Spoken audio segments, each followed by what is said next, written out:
राधे राधे आप सभी को।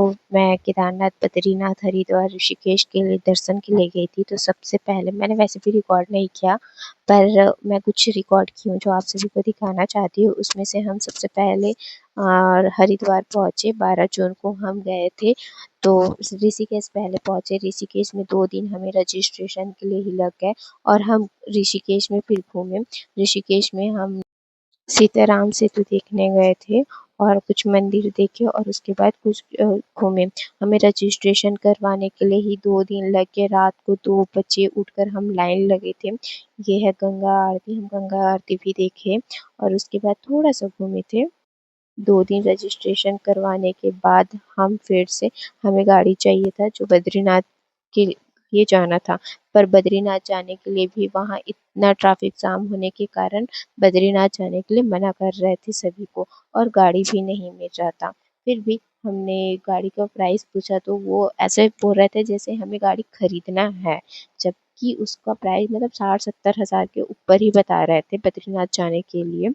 फिर हमने अगले दिन और सरकारी बस लिया, उसके लिए भी हमें लाइन लगाना पड़ा क्योंकि केदारनाथ और बद्रीनाथ के लिए अलग-अलग टिकट करता है। तो हम बद्री केदारनाथ वाले में सबसे पहले लाइन में चले गए थे। फिर हमें बद्रीनाथ की लाइन में लगना पड़ा और उसके बाद हमें टिकट मिला। जैसे भगवान हमारे हर एक पल में परीक्षा ले रहे थे। हमारा तो मन ही चला गया था कि हम पहुँच भी पाएँगे या नहीं, क्योंकि 2 दिन वहाँ ऋषिकेश में रुकने के बाद हमने सोचा वृंदावन चले जाते हैं और नहीं जाएँगे। पर रजिस्ट्रेशन हो गया। फिर रजिस्ट्रेशन के बाद फिर हमें टिकट नहीं मिला, बस नहीं मिल रहा था। फिर हमने सोचा हम नहीं जाएँगे, पर भगवान हमें एक कदम में बुलाते और एक कदम में नहीं बुला रहे थे। फिर हम बद्रीनाथ के लिए निकल गए। हम सरकारी बस में निकले, बहुत अच्छा से वो भैया ने चलाया। हम रात को पहुँचे, पर बद्रीनाथ में सबसे बुरी बात हमारे साथ ये हुई कि रात को हम 2 या 1 बजे के आस-पास पहुँचे होंगे। हमने सरदार जी का एक आश्रम था, वहाँ रुकना चाहा, पर वहाँ उन्होंने ये बोल के हमें बाहर निकाल दिया कि हम अलग राज्य जैसे। और मेरी तबीयत बहुत ज़्यादा खराब हुई थी। मुझे सबसे बहुत ज़्यादा ही बुरा लगा ये चीज़। और ऊपर से बद्रीनाथ के दर्शन के लिए 12-13 घंटा बहुत लंबी लाइन लगी हुई थी। मेरा तबीयत खराब होने के कारण मैं दर्शन करने के लिए नहीं गई। ऊपर से रात को होटल नहीं मिला, पर सुबह-सुबह होटल मिला। फिर वहाँ जाके मैंने आराम किया और हम अगले ही दिन नहीं, उसी दिन ही माना गाँव के लिए हम निकल गए। माना गाँव दर्शन किए, जहाँ सरस्वती नदी निकलती है और उसके बाद वो विलुप्त हो जाती है। यहाँ माँ सरस्वती का एक छोटा-सा मंदिर है, जहाँ गणेश जी और वेद व्यास जी जो महाभारत लिखते हैं, वहाँ भी उनकी मूर्ति बनी हुई है। माना गाँव को भारत का प्रथम गाँव माना जाता है। ये है सरस्वती माता और ये है सरस्वती नदी, जहाँ बहुत ठंडी-ठंडी हवा चलती है और ये पहाड़ों से पूरी घिरी हुई है बर्फ से। और ये है पाँचों पांडव, जो स्वर्ग का रास्ता कहते हैं इसे, जो यहाँ से उन्होंने स्वर्ग के लिए आगमन किया हुआ था। फिर हमने कुछ फ़ोटोशूट करवा लिए और उसके बाद हम थोड़े से ऊपर गए और फिर हम नीचे आ गए, क्योंकि और ऊपर जाने का तो हमारे में हिम्मत नहीं था। सभी में था, मेरे में हिम्मत नहीं था, क्योंकि मेरी तबीयत पहले से ही खराब हो चुका था। अब मैं क्या ही करती भगवान। ये भारत का प्रथम चाय की दुकान है। पर सच बताऊँ, बद्रीनाथ में इतने बड़े-बड़े पहाड़ हैं और इतने सुंदर व्यू हैं। सच में मेरा तबीयत ठीक होता ना, मैं और भी ज़्यादा फ़ोटोशूट करवाती, बट ख़ैर हम नेक्स्ट टाइम जाएँगे। और फिर मैंने मैगी खा ली और उसके बाद हम पैदल ही माना गाँव से बद्रीनाथ पैदल आए, मतलब 5 किलोमीटर। और तबीयत खराब है, उसमें और खराब करने के लिए हमने ये काम किया, क्योंकि हमें गाड़ी तो मिली, गाड़ी वाले ने बोला मैं छोड़ के आता हूँ, और बेचारा आया ही नहीं। इसके कारण हमें पैदल ही जाना पड़ा।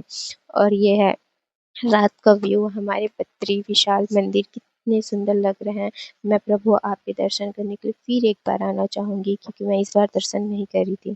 फिर हम अगले दिन सुबह केदारनाथ के लिए निकल गए। ये है केदारनाथ जाने के लिए एक सुंदर सा व्यू, बहुत ही सुंदर।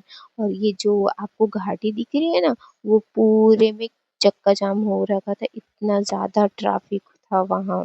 फिर हम पहुँच गए केदारनाथ। सुबह-सुबह हमने दर्शन किया और वहाँ भी मेरी तबीयत कुछ ज़्यादा ही ख़राब हुआ था। मैं तो लाइन पे नहीं लगी थी, दवाई खाकर किसी कोने में सो गई थी। पापा मम्मी मेरे साथ जो गए थे वो सभी लाइन में ही लगे थे। और मेरे महादेव ने सबसे बड़ा महान काम किया, मेरी तबीयत खराब होने के कारण वहाँ बर्फबारी की, जिससे और मेरा ज़्यादा तबीयत खराब हो गया। मुझसे कितना प्यार करते हैं मेरे महादेव, है कि नहीं? क्या ही बोलूँ। ऊपर से 12 घंटा लाइन लगना पड़ा। वहाँ आप कभी भी जाओ तो 12 बजे से पहले दर्शन करने की कोशिश करना, क्योंकि उसके बाद आपको महादेव को छूने के दर्शन नहीं दिए जाते। 12 बजे से पहले करेंगे तो आप महादेव को छूकर दर्शन कर सकेंगे। मैं तो पैदल चल नहीं पाई थी, इसलिए घोड़े पे आई थी, पर आप कभी भी घोड़े पे मत जाना। वहाँ की सरकार बहुत भेदभाव करते हैं, वीआईपी वाले को ज़्यादा इम्पोर्टेंस देना और बाकियों को नहीं, इसी कारण दर्शन में बहुत ज़्यादा ही लेट हो जाता है। और ये है कुछ व्यूज़ जो मैंने रिकॉर्ड किया है। मैंने तो नहीं किया है, सच बताऊँ। मेरे साथ और भी जो गए थे उसने रिकॉर्ड किया है। वो भी आईफ़ोन लेके गया था, पर मुझे समझ नहीं आता आईफ़ोन का इतना बेकार क्वालिटी कैसे हो सकता है, या मेरे फ़ोन में आने के बाद इसका क्वालिटी इतना बेकार हो चुका है। केदारनाथ में और भी ज़्यादा ठंड हो गया, मेरा तबीयत तो वैसे ही ख़राब था। फिर हमने दर्शन किया और दर्शन करने के बाद कुछ फ़ोटोशूट करवाए और फिर हम नीचे के लिए आ गए। नीचे के लिए मतलब हमें रूम चाहिए था सोने के लिए, क्योंकि अगले दिन हम निकलते। तो हम एक टेंट लिए और वहाँ आराम करने के लिए लग गए। वैसे तो बद्रीनाथ मतलब सॉरी केदारनाथ बहुत सुंदर ही दर्शन हुए थे। मैं महादेव से विनती करती हूँ कि एक बार मुझे और फिर वहाँ जाने के लिए मिले। फिर हम सुबह-सुबह निकल गए। मैंने पैदल आया, इस टाइम मैंने घोड़े नहीं लिया था। राधे राधे, आप सभी को ये वीडियो पसंद